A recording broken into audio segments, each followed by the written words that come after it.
Good morning বন্ধুরা। আজকে কলকাতার মেয়ে কল্যাণীর বধূ চ্যানেলে আপনাদের সকলকে অনেক অনেক স্বাগত।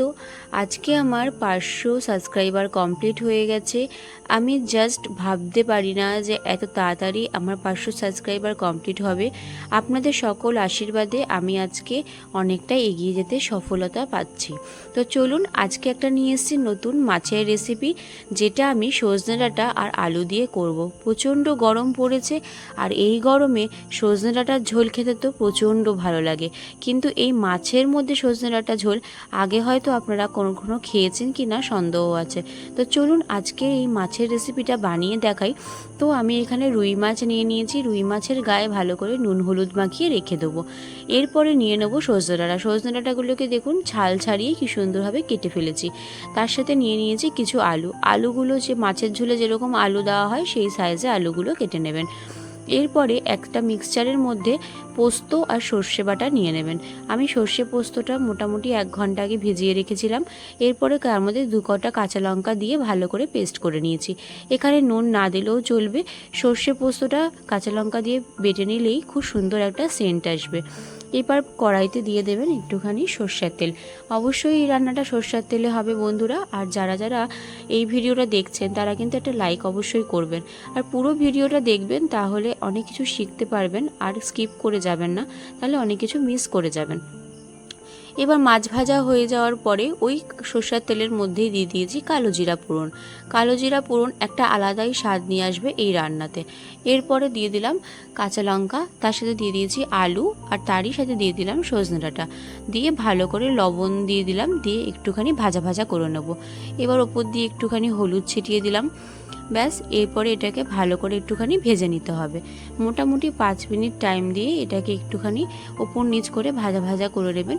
আর এখানে গ্যাসের ফ্লেমটা একটু হাইতে রেখে ভাজবেন, যাতে তাড়াতাড়ি ভাজাটা হয়ে যায়। ব্যাস, এরপরে দিয়ে দিলাম এখানে কিছু টমেটো কুচি আর তার সাথে কাঁচা লঙ্কা আপনারা অ্যাড করতে পারেন। এই রান্নাটাতে অবশ্যই কাঁচা লঙ্কা অ্যাড করতে হবে, কেন কি এখানে কোনো রকম আমরা শুকনো লঙ্কার গুঁড়ো অ্যাড করতে পারবো না। তো ব্যাস, এরপরে দেখুন ভাজা ভাজা হয়ে গেল। ওপর দিয়ে এবার কিছুক্ষণ পর দিয়ে দেবো হচ্ছে সর্ষে পোস্ত পেস্টটা। দেখুন কি সুন্দরভাবে সর্ষে পোস্তটাকে বেটে ফেলেছি, আর এটা ওপর দিয়ে দিলাম। দিয়ে একটুখানি 1/2 টেবিল স্পুন দিয়ে দিলাম হলুদ গুঁড়ো। তো বন্ধুরা, এখনও কারা সাবস্ক্রাইব করোনি অবশ্যই কিন্তু সাবস্ক্রাইবটা করে যেও, আর লাইক কমেন্ট শেয়ার করতে কিন্তু ভুলো না। এরকম সুন্দর সুন্দর সুস্বাদু রেসিপি আমার চ্যানেলে তোমরা আসলে অবশ্যই দেখতে পারবে। আর অবশ্যই সাবস্ক্রাইব করে রেখো, যাতে রেসিপিটা পেলে পরে নতুন করে আবার দেখতে পারো। তো চলো বন্ধুরা, এরপরে আমি এটাকে ওপর দিয়ে জল দিয়ে দেবো। ভালো করে মাখা মাখা হয়ে গেলে পরে এর উপরে দিয়ে দেবো জলটা দেবো মোটামুটি যতটুকু মাছটাকে আমার ডুবোতে জল লাগবে। তো মোটামুটি এখানে আমি 2 কাপের মতো জল দিয়েছি। এরপরে মাছটাকে আমি ভালো করে এর মধ্যে ছেড়ে দিলাম। তো আমি এখানে রুই মাছ নিয়ে নিয়েছি, তোমরা চাইলে এখানে কাতলা মাছ বা এখানে তোমরা কোনো বাটা মাছ দিয়েও করতে পারো। খুব ভালো লাগবে, একবার অন্তত করে খেও। তো দেখো মাছটা আমার ফুটে গেছে আর জলটা অনেকটা শুকিয়ে গেছে। এরপরে মাছটা নামিয়ে নিলাম।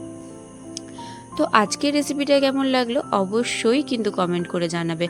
আর তোমরা আমাকে এত বেশি করে হেল্প করছো এগিয়ে নিয়ে যাওয়ার জন্য, আর মোটিভেশন করছো, আমার চ্যানেলে ভিডিও দেখছো, ইভেন আমাকে অনেকে কমেন্ট করছো, তার জন্য আমি অনেক অনেক অনেক অনেক হ্যাপি। তো অবশ্যই যারা এই ভিডিওটা দেখলে অবশ্যই এটা কমেন্ট করে জানিও। আর বাড়িতে অবশ্যই এই রান্নাটা একবার করে খেও। আর গরমে তো এটা দারুণ লাগবে, গরম গরম ভাতের সাথে দুপুরবেলা এই রেসিপিটা। তো চলো বন্ধুরা, আজকের মতো এখানেই ভিডিওটা শেষ করলাম। দেখা হবে অন্য কোনো ভিডিওতে।